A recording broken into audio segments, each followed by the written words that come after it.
Ladies and gentlemen, it's a great honor for me today to introduce Professor Bernard Smith, received his bachelor degree in electronic engineering at the California Institute of Technology in 1949. Then he went on to get his PhD degree in economics from Harvard University and received a PhD in 1955. After receiving his PhD degree in economics, he has holding teaching positions at various universities, including Arizona State University, Purdue University, Brown University, and University of Massachusetts.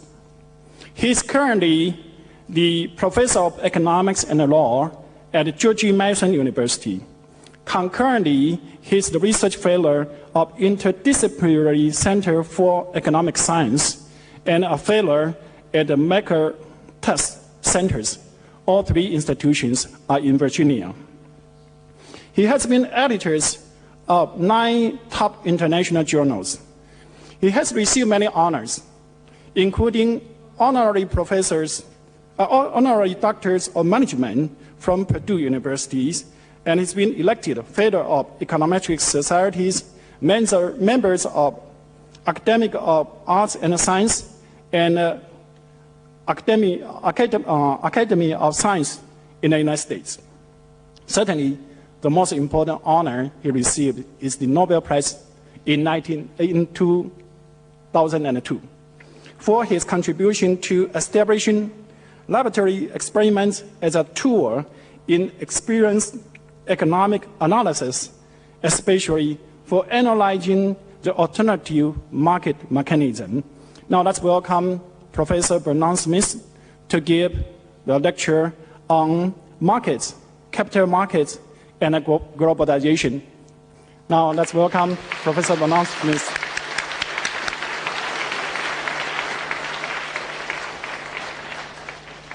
Thank you very much for that generous introduction and the warm welcome. I visited Beijing once before, many years ago, and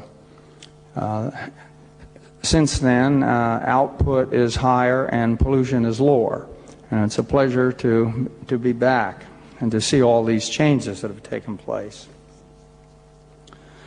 Well, in this talk today, I want to begin with a discussion of commodity and service markets.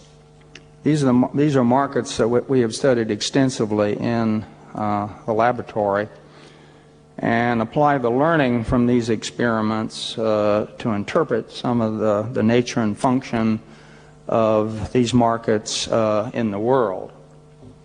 And then I will turn to capital or stock markets, whose basic function is to anticipate the commodity and services of the future and are inherently far more volatile and unpredictable than existing commodity and service markets. And then finally, I want to say a few words about globalization, which is a new term for the worldwide extension of both capital markets and markets for goods and services. Exchange has its origins in the reciprocity and sharing norms in the family, the extended family, and tribes. This personal exchange allowed task specialization in hunting and gathering that laid the basis for enhanced productivity and welfare, which in turn enabled many peoples to migrate all over the world. The ancient norms of reciprocity and trading favors emerges in two-person extensive form games between anonymously matched subjects, many of whom use sort of homegrown principles of trust and trustworthiness to achieve cooperative outcomes that consciously maximize benefits.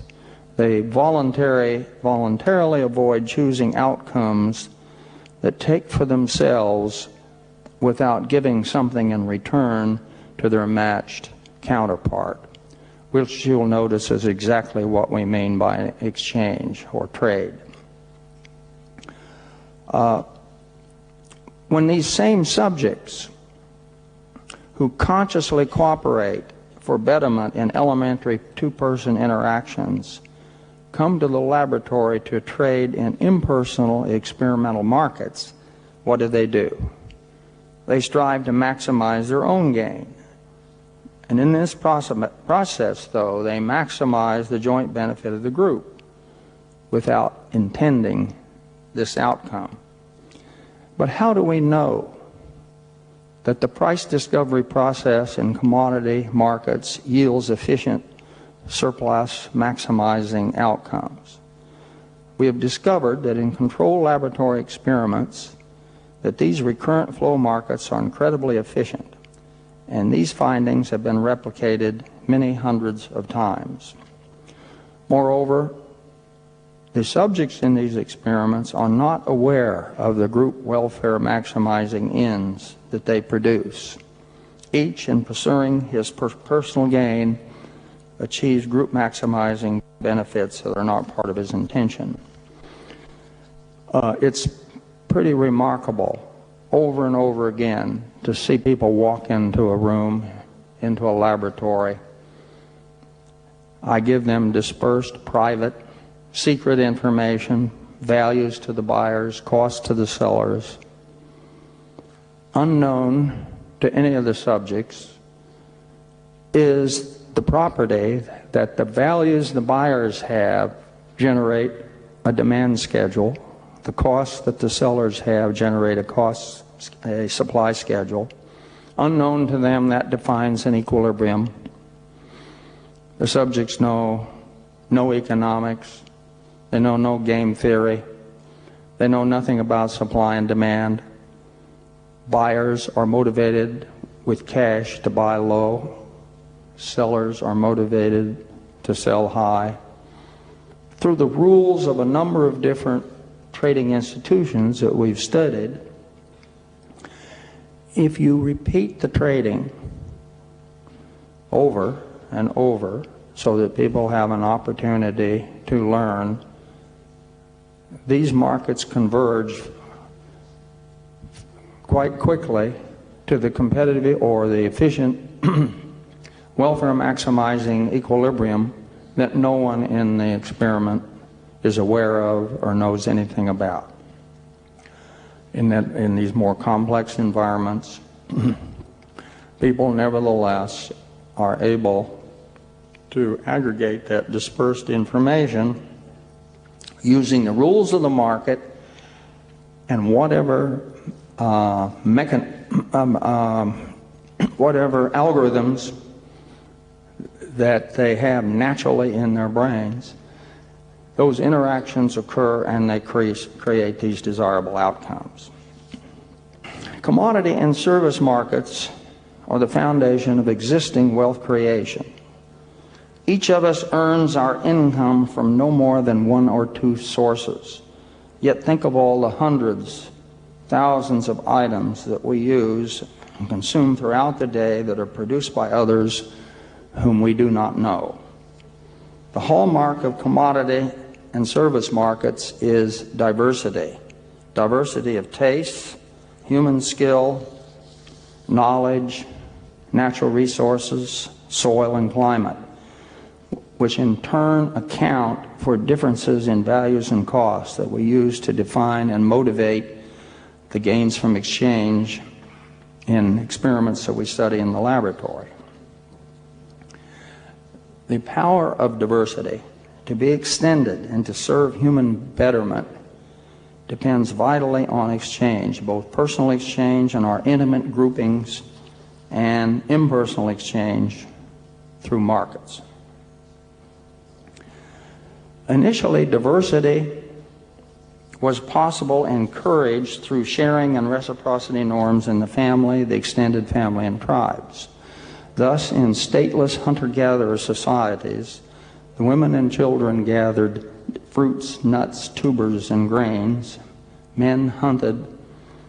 Old men advised in the hunt, fashioned tools, weapons, and helped in gathering. There's a nice example that typifies the sort of cultural norms that people have invented, which the Eskimos call the first harpoon rule.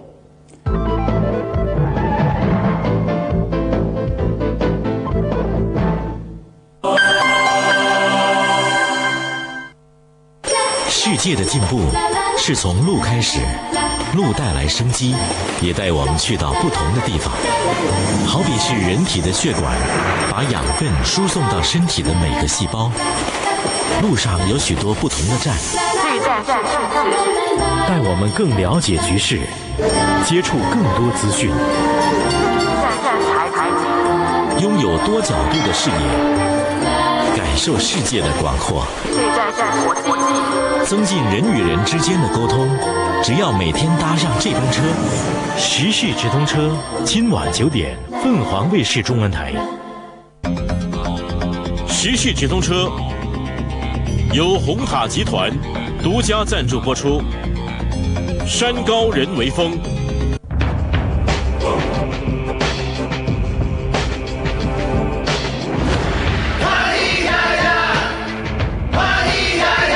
山高人为峰，红塔集团。洗衣服当然用雕牌天然皂粉，泡，泡泡漂漂亮起来。雕牌换代洗衣产品，天然皂粉。换代啦！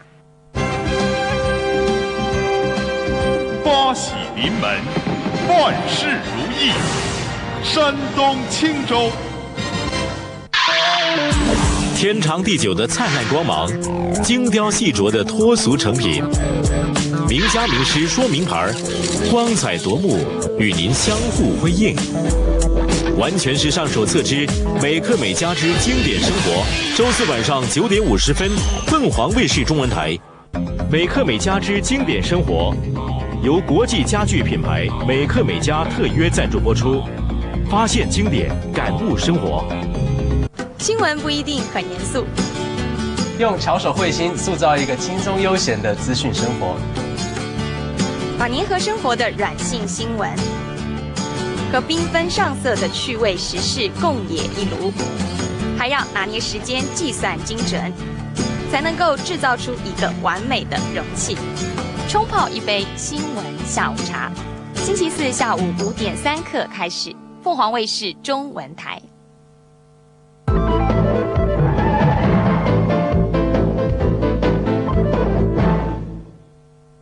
If you read Peter Freuzen's Book of the Eskimos, published about 1960, he describes the first harpoon rule as it applies to group team hunting parties where the prey is the dangerous polar bear. The men just simply have these spears. The rule is that the member of the hunting team that first fixes his spear in this prey gets the upper part of the bear skin. The upper part contains the long mane hairs of the forelegs that are highly prized for lining women's boots, kamiks. They're called with. What's interesting is the first harpoon gets that upper part. Everybody else gets an equal part of the meat and of the skin. Now there's just 3 pairs of trousers in a bear skin. What that usually means is if there's more than 3 in the hunting group, some members of the group yield to the 3 that are judged to have some priority. Now notice that This is the first harpoon rule is an equal opportunity rule. It says anyone is free to be first and present his spear to this 9-foot dangerous polar bear.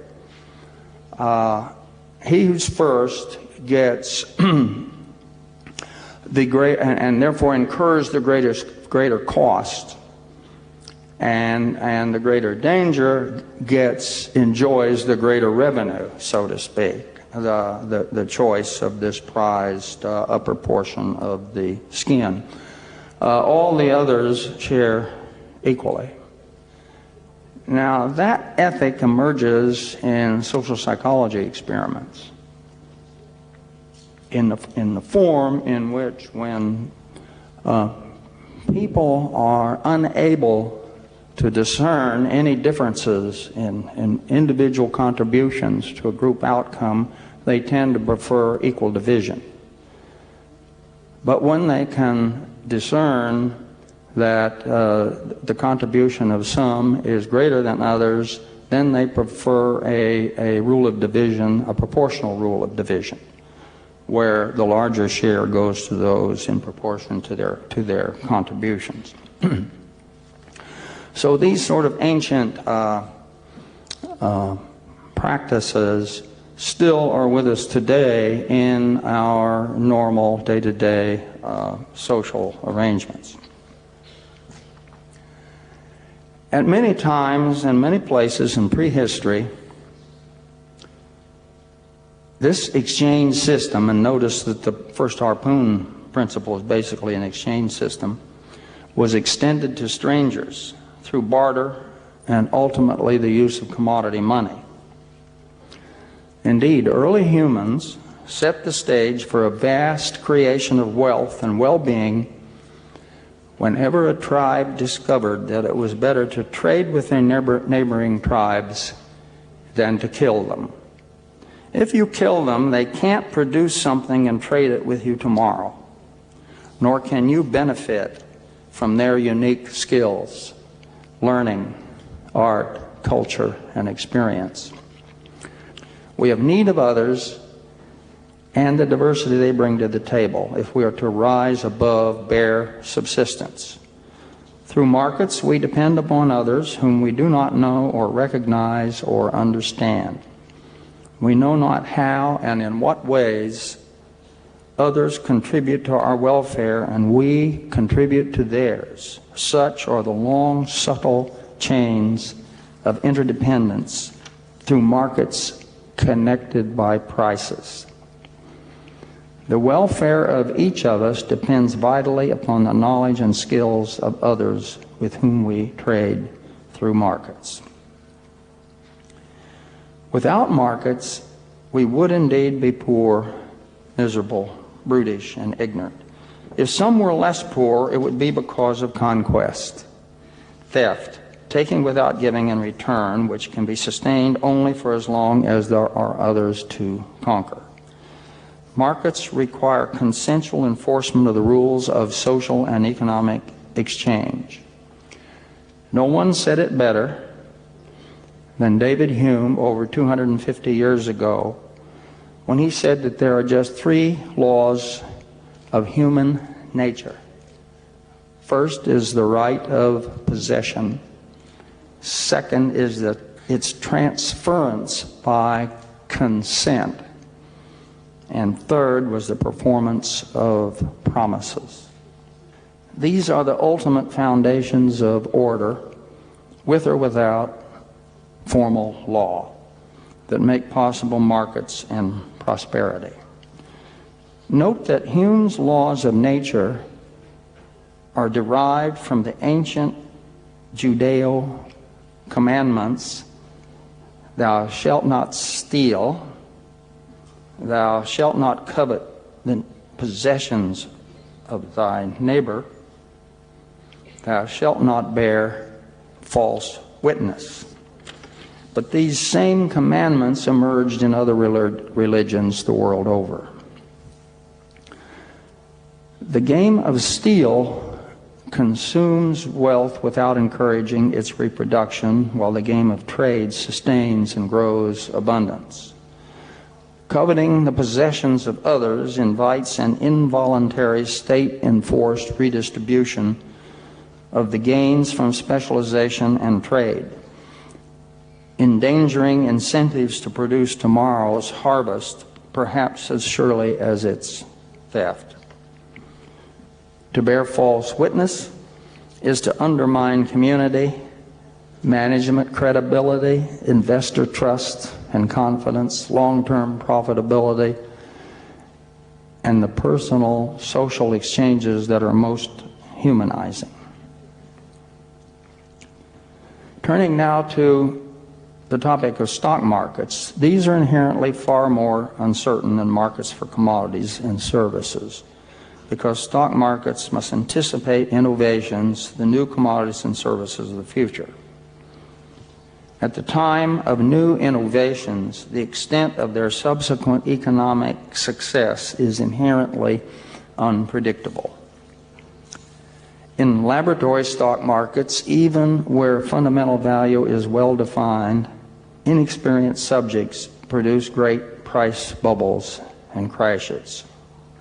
If and when they reach fundamental value, rational expectations, equilibrium, it is through experience. It's an experiential process, not a thinking, logical process. Consequently, the behavior of even simple laboratory stock markets is much more erratic than the recurrent flow markets, supply and demand markets that we study in the laboratory. Stock market bubbles and crashes are not new. Why? Great stock market booms are fueled by new technologies.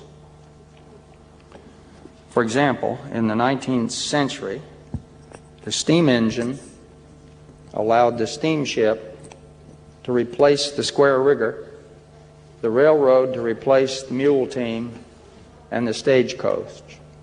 Railroad expansion in 19th century America outran the shipping needs of interregional trade. Profitability turned to losses, bankruptcies, and consolidations. But out of this 19th century expansion, long-term value was created and retained for the entire economy. At the turn of the 20th century, many new technologies emerged. Telephone, electricity, petroleum, and automobiles sustained a wave of investment and development. There was overexpansion in response to high profitability, followed by declining margins, losses, bankruptcies, consolidations, but long-term value was created and lost to the economy. Bankruptcy allows the assets of failed managers, both human and physical, to be reallocated to successful new enterprises and new managers. Picking winners and losers is inherently risky. More than 60% of manufacturing firms have left the industry in their first 5 years, 80% in their first 10 years. These are data from the quieter period, 1967 to 1982. The 1990s brought an unprecedented volume of new public offerings.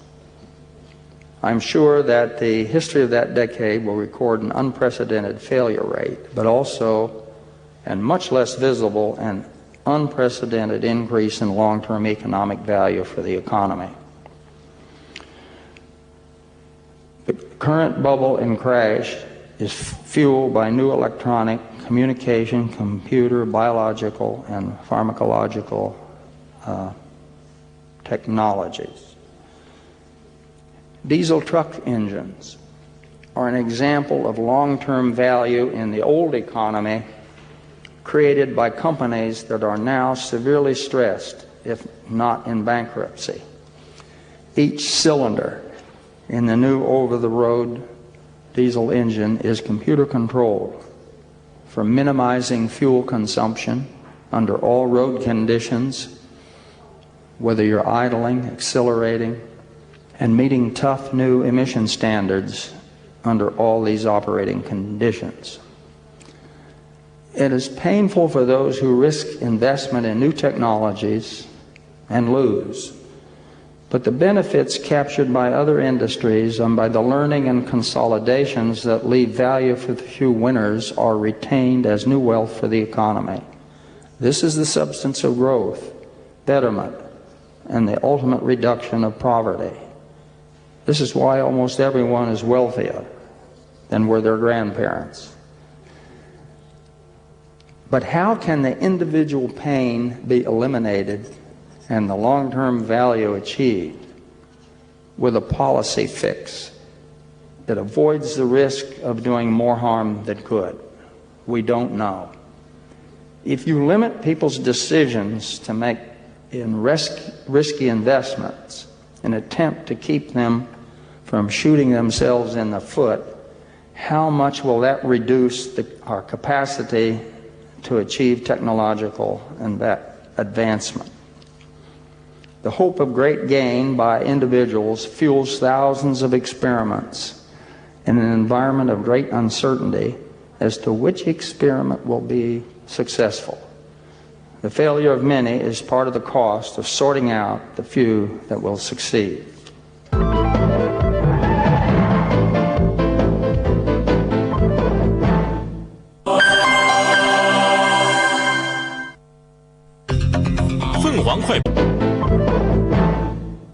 Turning now to globalization.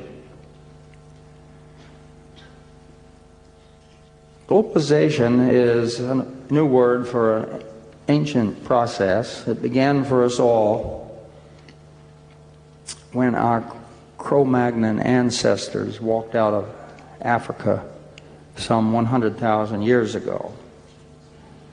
They settled the Iberian Peninsula, Europe, Asia, Australia around 50 to 60,000 years ago. North and South America were settled around 11 to 12,000 years ago. New Zealand and Madagascar only 1,000 years ago. All this occurred before the square rigger sailing ship. Before that, our ancestors had settled every continent except Antarctica and all the major islands. Early peoples, long before nation states, traded tools, weapons, and public goods like symbols, customs, crests, and unmolested rights to trade routes and hunting grounds. The first long-distance trade between Europe and the Near East allowed us to escape the static, dead-end, poverty-ridden Middle Ages. Doug North has written a lot about that period and the problem of escaping from local personal exchange systems to impersonal exchange. And he points out, I recall, that an important part of the development of those long-distance trading relationships among strangers was the use of intermediaries that were trusted by each of the trading groups. So this became an institution that enabled people to transfer their trust from the people they knew locally to strangers that they didn't know.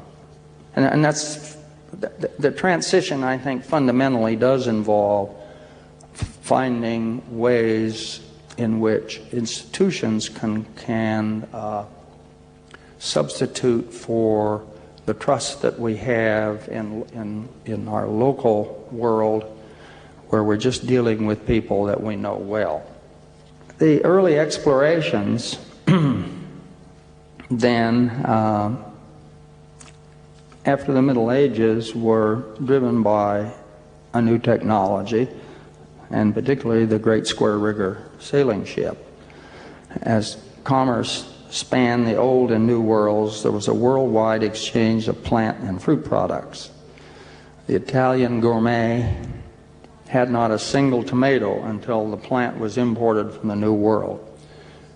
Nor did the Irish have the potato until one of the thousands of varieties was imported from South America. The diversity of nature was the basis of much wealth creation through exchange. Instead of cutting-edge research and development, we had exploration, transportation, and transplantation. In the 19th century, the seas were spanned by steamships, the continents by the steam locomotive railroads. Whole regions now began to specialize in different industrial and agricultural products depending upon their natural comparative advantages. The diversified subsistence farm reformed into the cattle ranch, the wheat, barley, corn, or rice farms, the milk farms, the chicken farms. The latest great thrust in globalization is driven by innovations in computing power, communications, and higher speed transportation. All three serve internet exchange. The retail store was once the place where buyers met producers through the intermediary of the merchant, who risked the purchase of inventories of what he hoped people would want to buy, and the buyer risked the quality of the goods produced. This very high cost way of matching consumers with producers has been challenged by the internet, where buyers and sellers are matched at near zero cost. And new institutions are being created for direct shipment and for quality assurance through competition and reputation formation, warranties, and liberal return policies. This new dream world of potential profit led to overexpansion as investors threw in funds at all the retail.coms, just as their ancestors a century earlier had thrown such funds at the railroads. But current globalization, while having tremendous potential benefits, is also bringing a new discipline to national governments. Budget and monetary excesses by national governments discourage foreign investment while encouraging domestic nationals to seek foreign, more stable investment opportunities. I gave a talk last year in Mexico and shared the podium with the Mexican central banker, who spoke very glowingly of the fact that Mexico only had a 5.5% inflation rate. He said this is higher than what they aimed at. They aimed for 3% inflation. And I asked, well, why don't you just aim for zero? And his view was that he thought some inflation was a good thing. But essentially this is a tax on domestic capital investment, and Mexican investors are motivated to take their capital to better manage foreign countries. If our inflation in the United States is lower than this, then they have gives them a greater problem in retaining domestic sources of saving investment in their own country. South American countries, I believe, can better serve their people by asking how they can learn from Chile to bite the bullet, stabilize currencies, control government spending, privatize government-owned industries, and reduce barriers to free trade.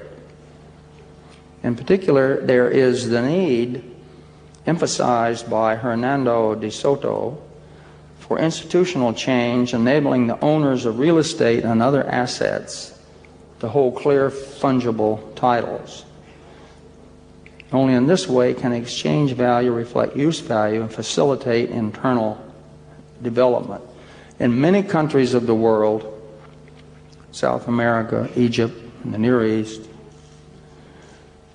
you ask a person who owns the home he's living in, he says, I own it. He says, and you ask him, do you have any evidence of that ownership? Do you have a piece of paper that shows you hold the title? He says, no. He says, how do I know you own it? He says, ask the neighbors. Well, you see, that's not a fungible source of investment capital. I have a good friend who used to work for Burr Brown Electronics in Tucson, who left to form his own company. And an important part of the startup capital that he had was the ability to convert his mortgage, his home, into a source of investment capital. And the mortgage market in the United States has become an incredibly liquid source of capital and represents one of the many ways you see in which institutions can enable people to finance their own investment and education and development activities if they just have a better way to borrow or to use exchange markets to take advantage of assets that already exist, even in relatively poor countries. Not only capital, but also people move to where there is opportunity. And this is the essence of creating new wealth and prosperity. And one of the advantages of globalization is that it puts a lot of pressure on individual countries to become more efficient. I know when we went to Australia to help in the liberalization of the electric power industry in 1994 and 95, our sponsors were the buy side of the industry, not the supply side. It was the buyers, particularly industrial and commercial buyers of power, that had to compete in world markets. A lot of the products, Australian products, were very energy intensive, and they were concerned that they were paying too much for an electric power industry that was inefficient and overgrown, had a lot of surplus capacity. So in conclusion, let me say that commodity and service markets are the foundation of wealth creation. The fact that stock markets serve by supplying capital for new consumer products explains why they are inherently uncertain, unpredictable, and volatile, tending to bubble and crash. Stock markets are far more uncertain than markets for commodity and services because they must anticipate the innovations and new commodities and services of the future. Globalization is not new.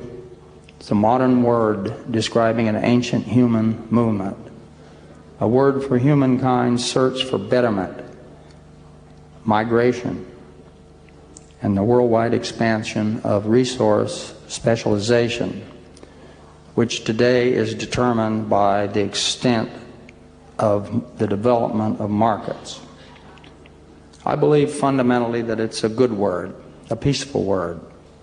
In the wise pronouncement of the French economist Bastiat, if goods don't cross borders, soldiers will. Thank you, ladies and gentlemen.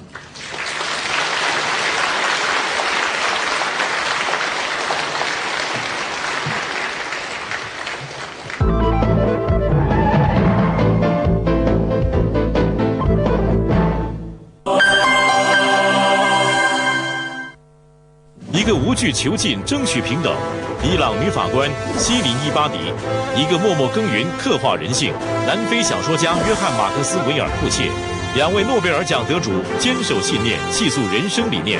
诺贝尔和平奖及文学奖专题片，新年除夕晚上6点，凤凰卫视中文台。品味高雅，尊贵王朝，有品位的你。有品位的王朝 Dynasty 王朝刚红。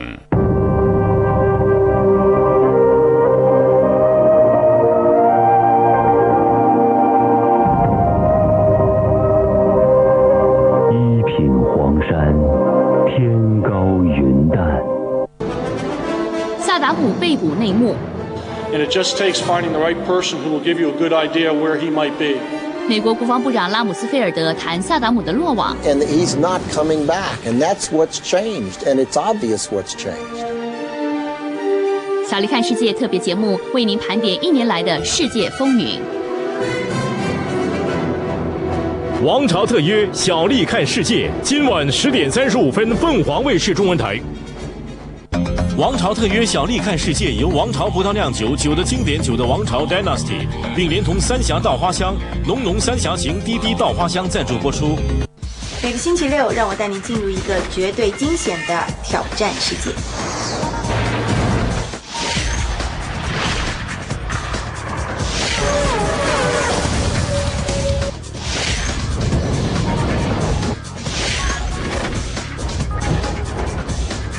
有胆的就来亲身体验，没胆的也请在电视机前为他们喝彩。极度艰险大挑战，周六下午3点40分开始，凤凰卫视中文台。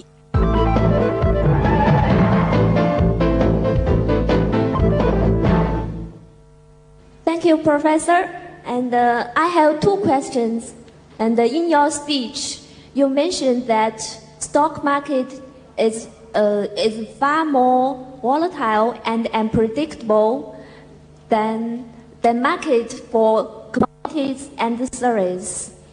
However, according to our experience in China, the extreme fluctuation of stock market is due to frequent intervention of government policies, and the technology and the policies are both external shocks. And my question is, which one is the main source of the boom and the crashes of stock markets? The internal attribute or external shocks? Can we design some kind of mechanism to avoid excessive fluctuations in stock market? And my second question is, United States and China are extremely different in many aspects. I don't know whether you have perceived the large cultural and traditional gaps between the 2 countries. Chinese have conservative attitude toward consumption and money. We advocate collectivism rather than individualism. And if you have opportunities to recruit Chinese in your laboratory experiments, do you think the result will be seen at that with Americans? Thank you, Professor. Let me begin with the second question. The answer is yes, but I don't know how to structure the experiment. I won't rule out, 20 years ago, I would not have guessed that today we'd be doing the kinds of experiments we're doing. Because experimental economics has been enormously benefited from a huge rush of entry of people who've come up and used their ingenuity to come up with all kinds of new sorts of experiments that I would never have anticipated 20 years ago. I wouldn't even anticipated my own experimental program today. It's been so impacted largely by the computer communication revolution. And certainly it is an important question, an important issue as to whether there are elements in the culture of China that indicate that there should be somewhat different structures of markets, in particular of capital markets. I would be entirely open to that because you see, I think the Western markets all evolved out of cultures and local personal exchange systems. My guess is that there is more similarity than there are differences in that historical legacy as between China and other parts of the world, because we're talking about an area in which there are human universals everywhere.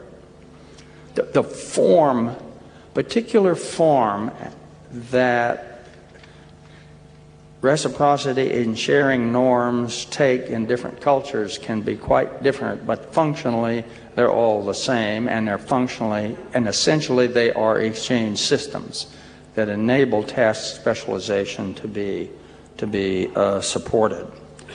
Now, I think I already said that you asked if we could somehow avoid the excessive fluctuations in stock markets. Maybe we could, but I don't know how to do it.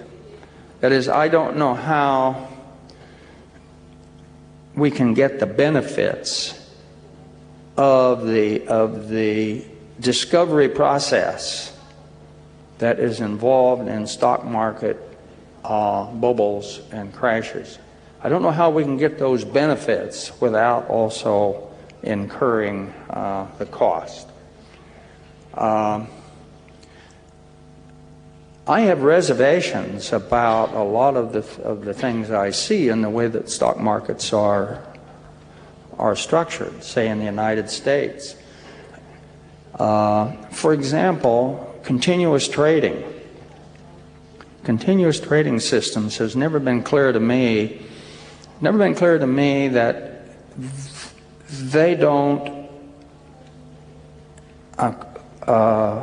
contribute to a lot of the volatility, simply because volatility begets volatility.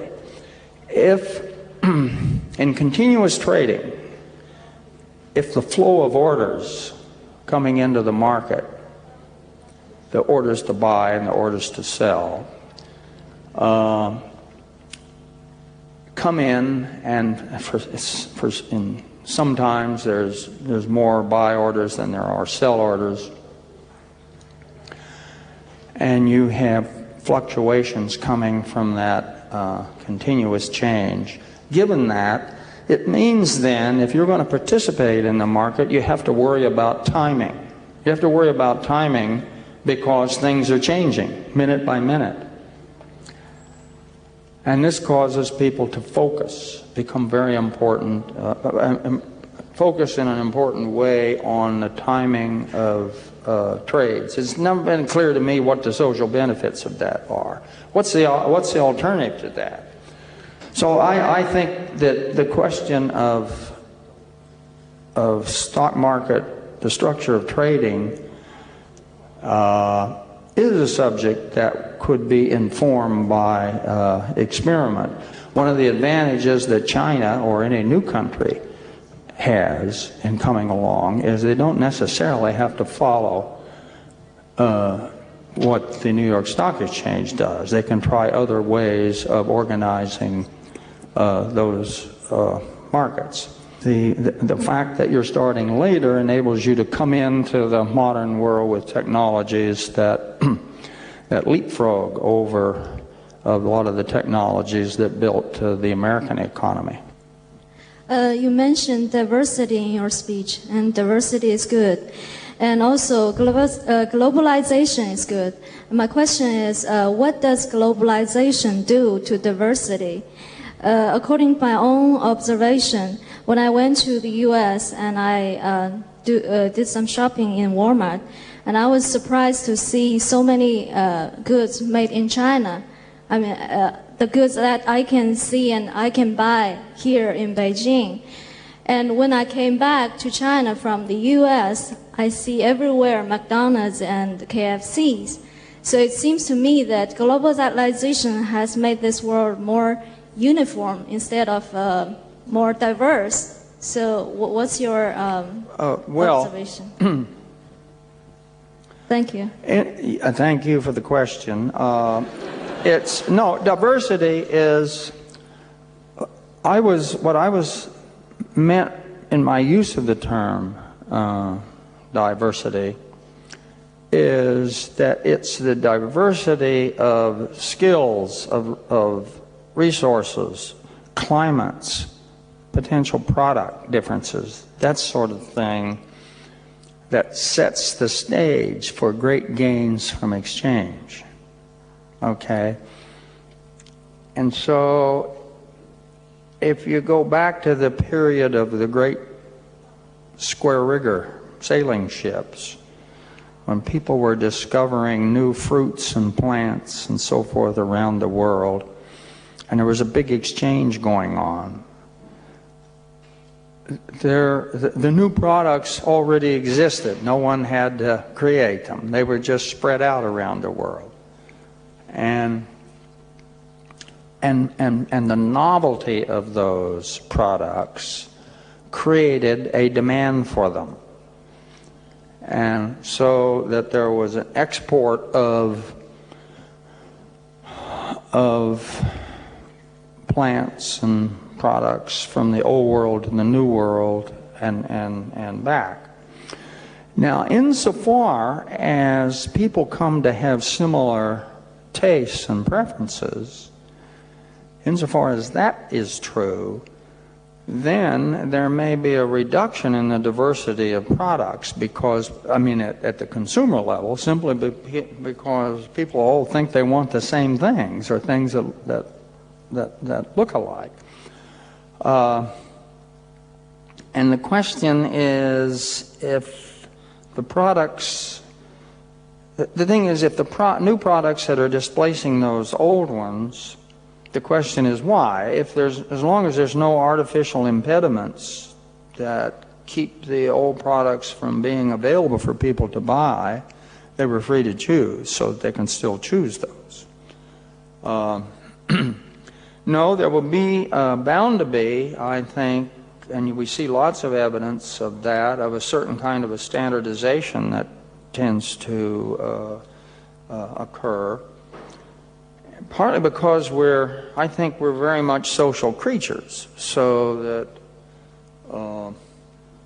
if we see other people wearing certain kinds of suits, we want to wear those kind of suits or those dresses, because we see that as a way of reducing our social distance, perhaps, from them. I don't know, you're talking about an area in the psychology of choice that I'm pretty incompetent to talk about. But I don't see any necessary conflict between diversity that drives the gains from of trade that I was talking about and the fact that the Chinese like McDonald's hamburgers also, when you give them a chance to buy McDonald's hamburgers. Now, for me, I wouldn't eat a McDonald's hamburger. I learned to fry hamburgers when I was in high school working for a restaurant,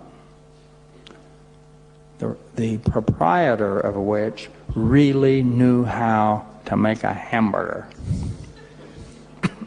And I have never been able to stand the fast food hamburgers. They're not made right. And when I finish my autobiography, there's a portion of it that you'll read in that about how to fry a hamburger. Okay, I highly recommend it to you. But if you prefer McDonald's, buy them. I think we have a wonderful discussion. We have big applause to thank Professor Smith.